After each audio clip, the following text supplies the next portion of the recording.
ತೇಜ್ ಪ್ರಭು ನ್ಯೂಸ್ಗೆ ಸ್ವಾಗತ. ಕನಗಲ ಗ್ರಾಮದಲ್ಲಿಯ ಹಾಜಿ ಮಾಜಿ ಸೈನಿಕರ ಸಂಘಟನೆಯ ನಾಮಫಲಕ ಅನಾವರಣ. ಸ್ಥಳೀಯ ನೂತನವಾಗಿ ಕಳೆದ ಹಲವಾರು ವರ್ಷಗಳ ಹಿಂದೆ ಹಾಜಿ ಮಾಜಿ ಸೈನಿಕರ ಸಂಘಟನೆ ಸ್ಥಾಪನೆಗೊಂಡು ಅನೇಕ ದೇಶ ಬಗ್ಗೆ, ಸಾಮಾಜಿಕ ಕಾರ್ಯದ ಬಗ್ಗೆ ಚಟುವಟಿಕೆಗಳನ್ನು ಮಾಡುತ್ತಾ ದೇಶಾಭಿಮಾನ ಹೆಚ್ಚಿಸುವ ಪವಿತ್ರ ಕೆಲಸ ಮಾಡಿಕೊಂಡು ಬಂದಿದೆ.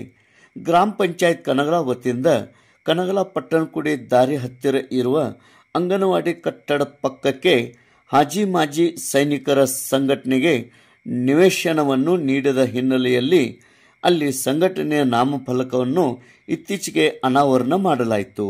ಈ ಕಾರ್ಯಕ್ರಮದಲ್ಲಿ ಸಂಘಟನೆಯ ಅಧ್ಯಕ್ಷರು, ಉಪಾಧ್ಯಕ್ಷರು, ಸದಸ್ಯರು ಉಪಸ್ಥಿತರಿದ್ದರು. ತೇಜ್ ಪ್ರಭು ನ್ಯೂಸ್, ಕನಗಲ.